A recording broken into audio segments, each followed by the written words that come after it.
So welcome back. मुझे पूरा विश्वास है कि आपने लास्ट वीडियो को पूरा देखा था और आपने एक कंपनी की एनुअल रिपोर्ट या डेल्टा कॉर्प की ही एनुअल रिपोर्ट को गो थ्रू किया था। साथ ही में आपने शेड्यूल 3 के जो सारे के सारा जो फॉर्मेट है बैलेंस शीट का, P&L का, वो भी आपने रीड किया था। दोस्तों, ये वो सारी चीज़ें हैं जो आपको पहले से आनी चाहिए before we start this course of making a balance sheet, P&L with schedules and notes to accounts for a company, and that is from scratch, from a trial balance. तो अगर आपको यही नहीं पता कि आपका शेड्यूल 3 बैलेंस शीट दिखती कैसे है, तो आप इस कोर्स को नहीं कर पाएंगे। तो इसीलिए जो मैंने आपको पिछले वीडियो में गाइड किया है और आइडिया देने का कोशिश करा है कि ये शेड्यूल 3 का बैलेंस शीट होता है, ऐसे दिखता है, ऐसे एनुअल रिपोर्ट में आता है। अब जो है उस नॉलेज के बेस पर या उस बेसिक कॉन्सेप्ट के बेस पर जो है हम वही चीज़ जो है बनाएंगे इन एक्सेल, जो एक चार्टर्ड अकाउंटेंट बनाते हैं, और ये काम आपको आना चाहिए। आप कोई भी सिस्टम फॉलो करें, ओरेकल करें, SAP करें, टैली करें, ERP करें, कोई भी करें, सभी में जो है ultimately at the end you can extract trial balance. What does it mean?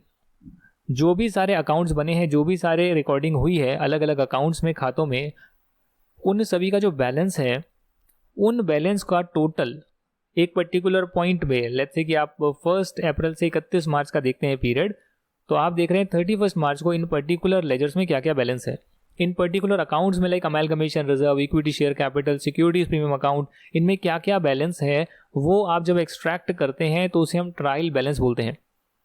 And do you know one thing, हमारे अकाउंटेंसी में डेबिट और क्रेडिट का कॉन्सेप्ट चलता है, यानी एसेट्स और एक्सपेंसेस जो है उनका डेबिट बैलेंस होता है, वहीं दूसरी तरफ जो लाइबिलिटीज हैं और जो इनकम है उनका क्रेडिट बैलेंस होता है। तो ये जो डेबिट क्रेडिट है, ये अल्टीमेटली इनका टोटल जो है इक्वल होना चाहिए, बैलेंस होना चाहिए। Debit should be equal to credit. So sometimes it may happen that you get a trial balance, like here you will write debit, here you can write credit, and it will be your trial balance. तो आपको जो है ऐसा trial balance मिल सकता है जिसमें debit side पे debit के बैलेंसेस आ रहे हैं, क्रेडिट साइड पे क्रेडिट का बैलेंस आ रहा है, दोनों में से एक ही बैलेंस आ रहा होगा। डेबिट क्रेडिट एक ही आ रहा होगा। अगर मैं इसको यहाँ पर जचाऊँ या यहाँ पर लिखूँ मैं, तो मैं इसको जो है डेबिट क्रेडिट के बैलेंस की फॉर्म में भी लिख सकता हूँ। बस मुझे सिंपल सा ये करना है, if this is less than 0, उस केस में जो है यहाँ पर 0 आएगा, अदरवाइज ये आ जाएगा। करेक्ट? आप इसको जो है कॉपी कर लीजिए और यहाँ पर आप पेस्ट कर लीजिए। If this is greater than 0, तो 0 आएगा, बट अगर ये नेगेटिव है तो क्रेडिट आएगा। अगर यही चीज़ मैं यहाँ पर पेस्ट कर दूँ, लेट्स से, तो करीब करीब आप कह सकते हैं कि आपको ट्रायल बैलेंस ऐसा भी मिल सकता है जिसमें डेबिट बैलेंस और क्रेडिट बैलेंस जो है आपको दिया हो। तो आपको जो है ऐसा ट्रायल बैलेंस मिल सकता है, Alt HBA। Now just total here and copy paste and total here. What you can do is multiply it by -1, copy it, paste it, then copy again and do a paste special Alt HVV। तो आपको जो है यहाँ पर सारी चीज़ें पता लग जाएगी कि कैसे डेबिट बैलेंस और क्रेडिट बैलेंस जो है वो मैच कराया हुआ है। मैंने रिवर्स कैलकुलेशन करी है, अवेलेबल नहीं था मेरे पास। मैंने डेबिट और क्रेडिट हर अकाउंट का यहाँ पर आपको दिखाया है। Amalgamation reserve debit balance, equity share capital credit balance, security premium account credit balance, share application money credit balance. तो क्रेडिट डेबिट जो है चले जा रहा है। ऐसा आपको जो है ट्रायल बैलेंस टैली ERP से मिल सकता है, आपको ओरेकल से मिल सकता है, SAP से मिल सकता है। अब जब भी आप देखेंगे तो आपको सबसे पहली चीज़ इंश्योर करनी है that debit balance should be equal to credit balance.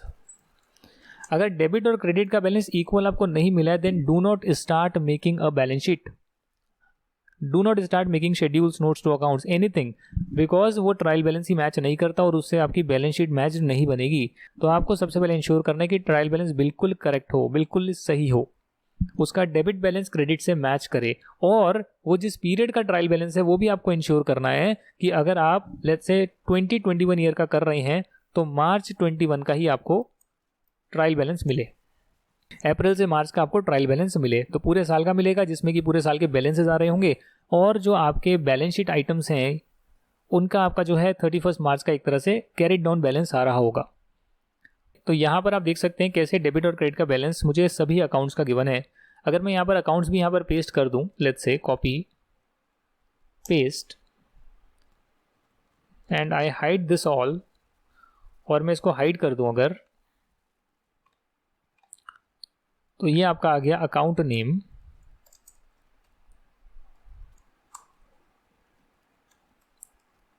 और ये आपका आ गया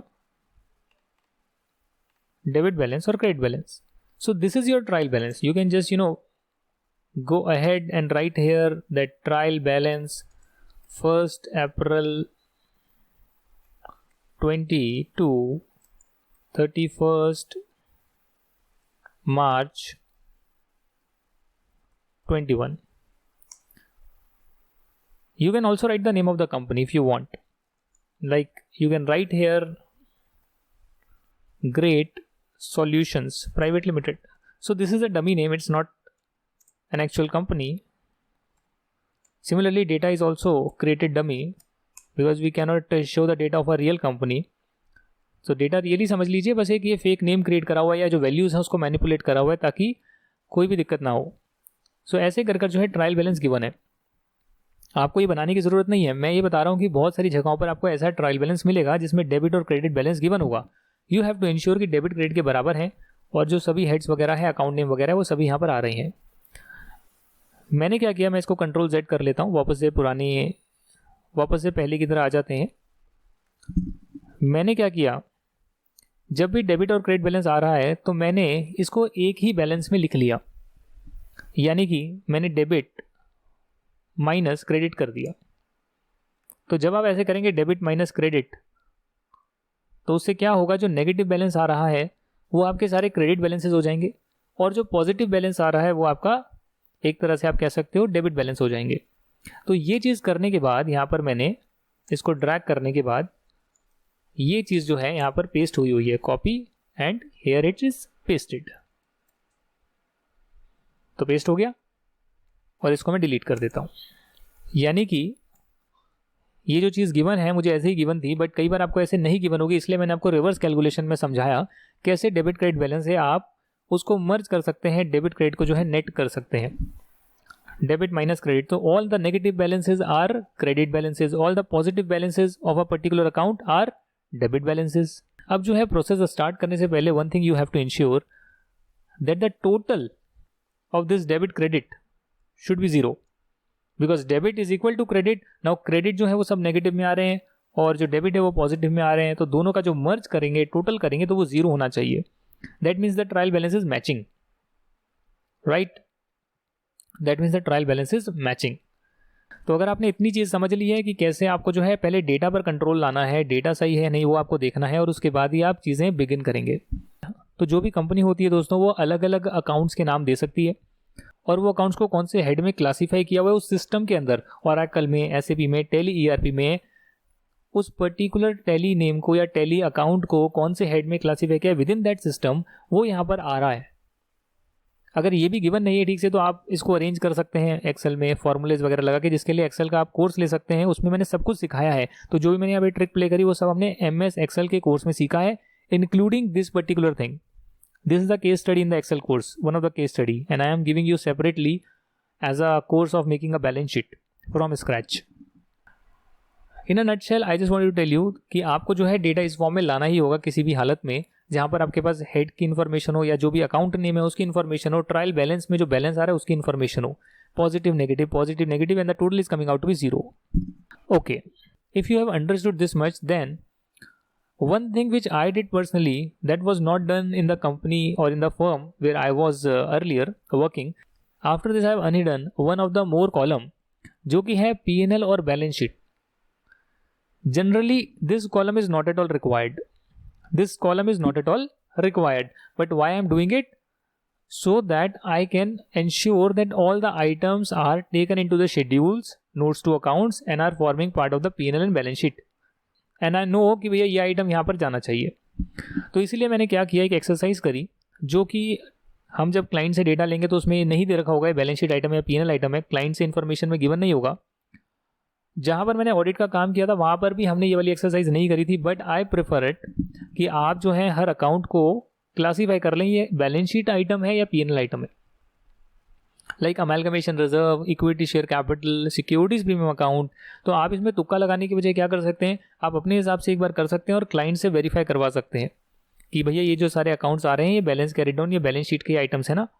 या फिर अगर आपको टैली बैकअप मिला है या सिस्टम का एक्सेस मिला है तो उस सिस्टम में जाकर भी देख सकते हैं कि ये बैलेंस शीट में अपीयर कर रहा है इसका बैलेंस या ये पीएनएल में जा रहा है।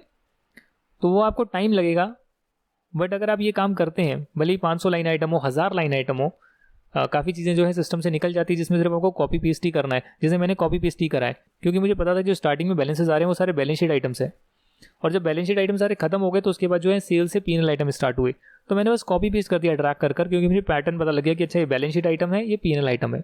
And you can also verify that in the system. ये मैंने क्यों करा है, ये अपनी नॉलेज के लिए करा है। इसका करने से नहीं करने से कोई पर्पस नहीं है, बट हाँ अगर मुझे कल को कोई रेफरेंस लेनी पड़ेगी, अच्छा ये अकाउंट जो है ये कहाँ पर जा रहा है, TDS contractor, then I will be knowing कि ये जो है बैलेंस शीट आइटम है।